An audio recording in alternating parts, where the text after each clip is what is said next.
ಇದು ಅಕ್ಸಾ ಸಂಘಟನೆ ಏನಿದೆ, all Karnataka state student association, ಅವರ ಮುಖಂಡರ ಕಾಂತ್ ಕುಮಾರ್ ದಿನಾಂಕ 11ಕ್ಕೆ ಇಲ್ಲಿ ಒಂದು ಸ್ಟೂಡೆಂಟ್ಸ್ ಪ್ರತಿಭಟನೆ ಮಾಡಕ್ಕೆ ಸಿಪಿ ಕಚೇರಿನಲ್ಲಿ ಒಂದು ಅರ್ಜಿ ಕೊಟ್ಟಿದ್ದರು.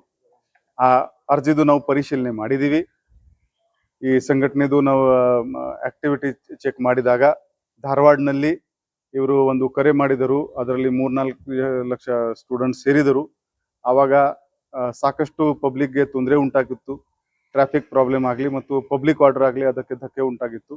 ಆ ವಿಚಾರದಲ್ಲಿ ಅಲ್ಲಿ 2 ಪ್ರಕರಣ ದಾಖಲು ಮಾಡಲಾಗಿದೆ. ಹಾಗೇನೆ ಅವರು ಬಿಜಾಪುರ್ನಲ್ಲಿ ಕೂಡ ಮಾಡಿದ್ದಾರೆ. ಇಲ್ಲಿ ಸೆಷನ್ ನಡೀತಾ ಇದೆ. ಪ್ರತಿದಿನ ಅಲ್ಲಿ ಎಲ್ಲ ಶಾಸಕರು ಇರ್ತಾರೆ, ಶಾಲಾ ಮಕ್ಕಳು ಇರ್ತಾರೆ.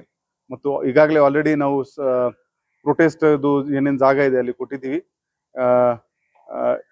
ಮತ್ತು ನಮಗೆ ಏನು ಇಂಟೆಲಿಜೆನ್ಸ್ದು ಇನ್ಪುಟ್ ಬಂದಿದೆ, ಅದರಿಂದ ಕೂಡ ಇವರ ಕಾರ್ಯಕ್ರಮ ಇವರು ಇಲ್ಲಿ ಪ್ರತಿಭಟನೆ ಮಾಡಿದರೆ ಅದರಿಂದ ಶಾಂತಿ ಸುವ್ಯವಸ್ಥೆಗೆ ಧಕ್ಕೆ ಉಂಟಾಗಬಹುದು ಅಂತ ರಿಪೋರ್ಟ್ ಬಂದಿದೆ. ಅದರ ಆಧಾರದ ಮೇಲೆ ಅವರಿಗೆ ನಾವು ಪರ್ಮಿಷನ್ ನೀಡಿಲ್ಲ. ಅದು ಅವರಿಗೆ ಕಮ್ಯುನಿಕೇಟ್ ಕೂಡ ಮಾಡಿದ್ದೀವಿ. ಸೊ ದಿನಾಂಕ 11ರಂದು ಅಕ್ಸಾ ಸಂಘಟನೆಗೆ ಬೆಳಗಾವಿನಲ್ಲಿ ಪ್ರತಿಭಟನೆ ಮಾಡಲಿಕ್ಕೆ ಪರ್ಮಿಷನ್ ಇಲ್ಲ. ಅವರಿಗೆ ಪ್ರಿವೆಂಟಿವ್ ಅರೆಸ್ಟ್ ಮಾಡಬೇಕಾಗ್ತದೆ, ಅವ್ರ ಮೇಲೆ ಕೇಸ್ ತಗೊಳ್ಬೇಕಾಗ್ತದೆ. ಇದು ಸೆಷನ್ ನಡೀತಾ ಇದೆ. ನಾವು ಇಲ್ಲಿ ಶಾಂತಿ ಸುವ್ಯವಸ್ಥೆ ಕಡ್ಡಾಯವಾಗಿ ಕಾಪಾಡಲೇಬೇಕು. ಅದು ಇಲ್ಲ, ಅದು ನಮ್ದು ಇಂಟೆಲಿಜೆನ್ಸ್ ರಿಪೋರ್ಟ್ ಇರುತ್ತೆ. ನಮ್ದು ಎಲ್ಲ we have our own way of working, of collecting intelligence and all. ಇವರಿಗೆ ಕೊಟ್ಟಿದ್ರೆ ಇಲ್ಲಿ ಶಾಂತಿ ಸುವ್ಯವಸ್ಥೆಗೆ ಧಕ್ಕೆ ಉಂಟಾಗಬಹುದು. ಎಲ್ಲೂ ಇಲ್ಲ, ಪೂರ್ತಿ ಬೆಳಗಾವಿನಲ್ಲಿ ಅವರಿಗೆ ಎಲ್ಲೂ ಪ್ರತಿಭಟನೆ ಮಾಡಕ್ಕೆ ಅನುಮತಿ ನಿರಾಕರಿಸ್ತಾ ಇದ್ದೀವಿ. ಸರ್, ಈಗ ಏನಿಲ್ಲ, ಕೆಲವೊಂದಿಷ್ಟು ಜನರಿಗೆ ಅವಕಾಶ ಕೊಡಬಹುದಿತ್ತಲ್ಲ ಅನ್ನೋದು.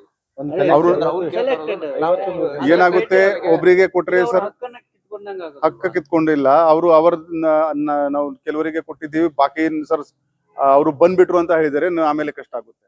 ಧಾರವಾಡದಲ್ಲಿ ಶ್ರೀನಗರದಲ್ಲಿ ಕೂಡ ಅವರು ಹೇಳಿಕೆ ರೂಲ್ಸ್ ಅನ್ನ ಫಾಲೋ ಮಾಡಲಿಲ್ಲ ಅನ್ನೋದಕ್ಕೆ ಅಲ್ಲಿ ನಿಷೇಧ ಮಾಡಿದ್ದಾರೆ. ಅದು ಏನ್ ಮಾಡ್ತಾರೆ ಅದು ಅವರ ಮೇಲೆ ಬಿಡ್ತಾ ಇದ್ದೀವಿ ನಾವು. ನನಗೆ ಪೂರ್ತಿ ಬೆಳಗಾವಿದು ಕಾಯ್ದೆ ಸುವ್ಯವಸ್ಥೆ ಕಾಪಾಡೋದು ಜವಾಬ್ದಾರಿ ನಮ್ಮ ಮೇಲೆ ಇದೆ. ನಮ್ಮ ಇಂಟೆಲಿಜೆನ್ಸ್ ಅಸೆಸ್ಮೆಂಟ್ ಮೇಲೆ ನಾವು ಕೆಲಸ